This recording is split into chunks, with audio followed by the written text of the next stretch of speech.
agregadas por el señor Casanegra cubren esa parte. Yo creo que debemos hablar de la burocracia dividiéndola entre la protesta y la propuesta. Cuando hablo de la protesta me estoy refiriendo a que de qué manera nos expresamos todos los que nos sentimos afectados por la burocracia en todos los aspectos y fundamentalmente en el aspecto, en lo que hace a la burocracia estatal, que es la que sufrimos todos.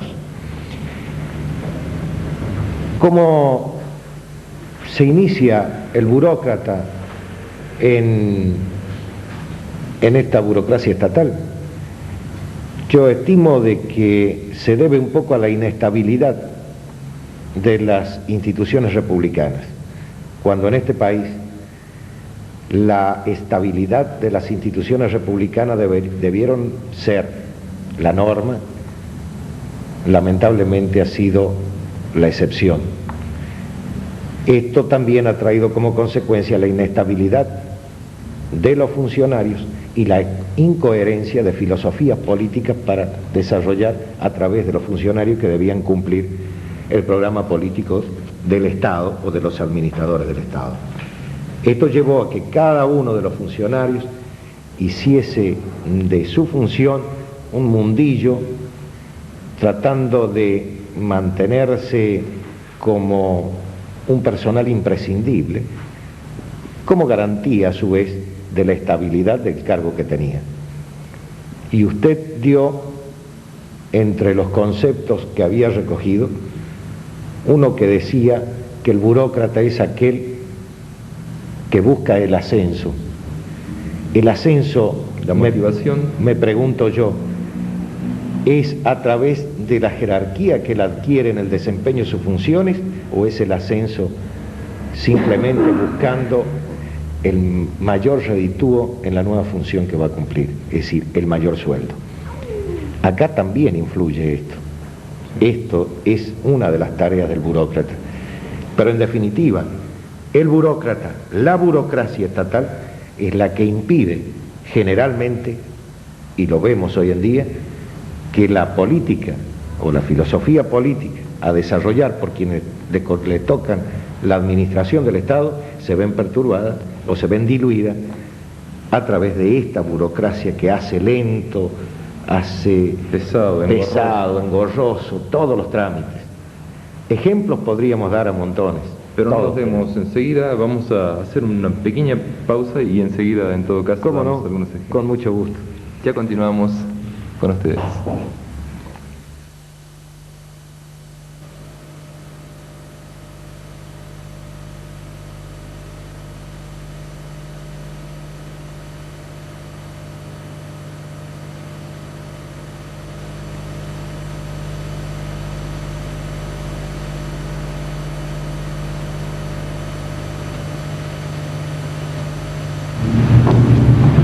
Introducimos a Pedro Almeida en el tema.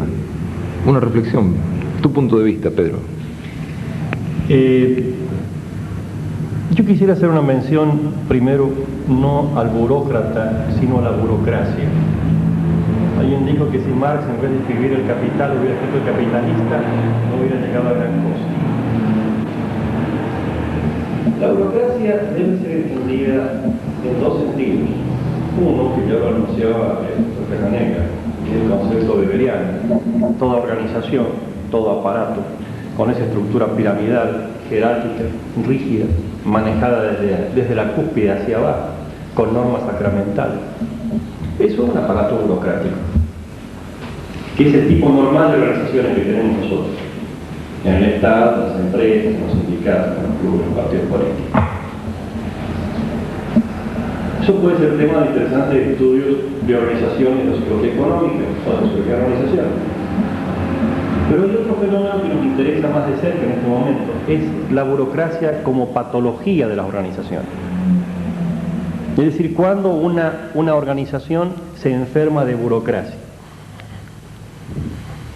Y puede hacerse mención a una serie de elementos como el papelerío, como el trámite lerdo, como el personal con poca iniciativa, Todo eso no son más que síntomas, son la apariencia de un fenómeno más profundo y más grave. Una organización se ha burocratizado cuando se ha tomado por fin de su propio destino. Las organizaciones nacen para cumplir una misión.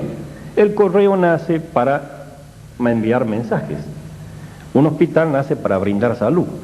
Un partido político para canalizar opiniones hacia el ejercicio del poder. Un equipo deportivo, un club, para promover el deporte. Cuando la organización se toma a sí mismo por fin de su existencia, es decir, el correo existe para que crezca el correo, el partido político actúa no para canalizar opiniones, sino para valer como partido político. El club deportivo piensa menos en el deporte y más en su vigencia como club, entró en un proceso de burocratización. Es un mal no de individuos, es un mal de organizaciones. Es más, señalaba muy bien recién que decían que se extiende el mal. No es que se extiende. Ese no es un mal propio del Estado, es un mal propio de todos los aparatos organizacionales con una estructura burocrática. Estructura en la que no hay oxigenación, no hay deliberación, no hay la suficiente valoración de la iniciativa, no hay éxito en el sentido de no hay salida, no hay respuesta hacia un medio externo. Ese es el contexto general de la burocracia, tal como yo la veo y tal como yo la vivo. Interrumpo un minutito porque alguien piensa, en materia de autores, por ejemplo, que burócrata y burocracia se hallan tan íntimamente relacionados que resulta difícil decir cuál es el pintor y cuál es el cuadro. Por ejemplo, que lo que el burócrata es lo que la burocracia hace, y la burocracia, de alguna forma, lo que hace él de ella, la maraña, se parece un poco inconfundible. Pero también se dice de la burocracia que es la única máquina que existe, la única máquina gigantesca que existe manejada por pigmeos.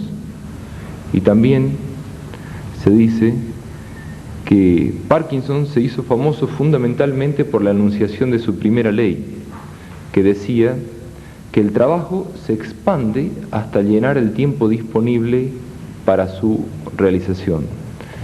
La pregunta después de estas consideraciones es, ¿somos víctimas de la burocracia? Sí, es muy linda la pregunta. Es muy linda porque pone al descubierto ciertos elementos tipificantes. Exactamente lo que se llama el burócrata no es más que un producto de la enfermedad organizacional. El burócrata es un hombre que tiene que amoldar su actuación a un esquema organizacional que él no puede romper. Y cuando se dice que la burocracia es una máquina gigantesca manejada por pigmeos, creo que se dice una gran verdad en este sentido. Cuando la máquina está estancada y solo sirve para funcionar sobre un pantano, o como gusta decir Eugenio, para remar en un pantano. Para remar en el barro. O para remar en el barro. Entonces sí, exactamente, el funcionamiento de ese aparato estático lo hacen o lo hacemos los pigmeos que trabajamos en las grandes organizaciones. Cuando esa máquina se mueve, se orienta, tiene un dinamismo social en el medio en que se desarrolla y genera productos hacia el medio, no somos los enanos los que lo hacemos marchar. Le podemos prestar nuestra energía, pero la orientación, el sentido de una estructura burocrática se la da la dirigencia. Esto es muy importante porque normalmente cuando se ataca al Estado suele haber un ataque al funcionario de carrera, al hombre que está adentro, al técnico, y de última hay una declaración de incompetencia de parte del nivel político de no saber dinamizar la maquinaria, de no saber ponerla como instrumento al servicio de una política que ha trazado. Cuando al dirigente político le faltan aptitudes de jefe, de conductor de un aparato administrativo, le echa la culpa a su conducido porque no le obedece. Ningún jefe le echa la culpa a alguien porque no le obedece, simplemente no se lo supo conseguir, no supo orientar, no supo definir políticas. En cuanto a la primera ley de Parkinson, que hacía referencia a que el trabajo tiende a ampliarse, a expandirse, hasta llenar el tiempo disponible, es cierto, es cierto. Por eso se hizo tan famoso, diríamos. Bueno, pero es que hay un fenómeno. A veces nosotros pretendemos que una persona se apure, que vaya con la ligereza, con la agilidad que espera la persona que viene de afuera esperando una solución. Yo suelo poner un ejemplo. Imaginemos a alguien que trabaja en mesa de entrada de una oficina. Su misión es dar entrada a los expedientes que tiene adelante. Tiene un alto así de 30 expedientes en la orilla izquierda de la mesa y tiene que tomar nota de todos ellos. A medida que bajan los expedientes, le ponen más expedientes encima. Sigue anotando expedientes, siguen creciendo expedientes. 7 horas, 14 horas en 2 días, una semana, un año, 25 años copiando nombres de expedientes que se acrecen en una pila que tiene siempre 50 centímetros. ¿Qué razonabilidad hay para apurarse, por Dios? ¿Quién le puede pedir a esa persona que haga eso rápidamente? ¿Rápidamente para llegar a dónde? ¿Rápidamente para llegar a qué? ¿Quién fue el que montó ese aparato? ¿Quién dirige ese organismo que utiliza de esa manera a esa persona como una máquina y que todavía lo va a acusar de ser lento, perezoso, apático y hasta antipático si se quiere? Yo diría ahora, por ejemplo, que Nacuzzi nos hiciera alguna reflexión, por ejemplo, en este sentido. ¿No cree usted que habría que ir por la solución no tanto de apurar el trámite de eliminar la paro de expedientes, sino de anular la causa que genera esa cantidad de expedientes? Evidentemente que sí. Fíjese que yo voy a citar otro ejemplo. Cuando algún empleado quiere ingresar a la administración pública, además de los requisitos que es su documento, entre los requisitos está la partida de nacimiento. No tiene sentido. El individuo se individualiza, acredita su identidad con su documento. La partida de nacimiento, jurídicamente, Prueba que ha nacido. Claro, prueba que ha nacido. Es decir, esto genera otro trámite. Papeles que van, empleados, horas, empleados. Esto va indudablemente a una contabilidad, ingreso, tribunal de cuentas, es decir, vamos creando o haciendo crecer el aparato. Yo coincido con el doctor Almeida. A veces la falta de creatividad de quienes ejercen la jefatura de eliminar trámites nos posibilitaría acercarnos a lo que buscamos, que es la respuesta a la propuesta, ¿no es cierto?, a la crítica que hacemos a la burocracia. Es verdad, un empleado que está 25 años haciendo exactamente lo mismo, mucho antes, termina demasiado aburrido y enojado con su propio trabajo, con su propio quehacer. Yo en ese sentido justifico a muchos empleados públicos que cuando vamos a su ventanilla para que nos atienda, a veces tenemos que cargar con la culpa, vaya a saber de quién, pero en definitiva un poco su desahogo a la frustración de su vida. Tantos años, nada más que para recibir papeles, darle pase, siempre la tarea rutinaria. Pero también él, nosotros, todos juntos, tenemos que buscar la alternativa válida para romper ese esquema, esa bulia que va en detrimento del hombre como tal, ese funcionario, y de toda la comunidad que en definitiva somos los que pagamos los platos rotos de esta situación. Doctor Casanegra, acá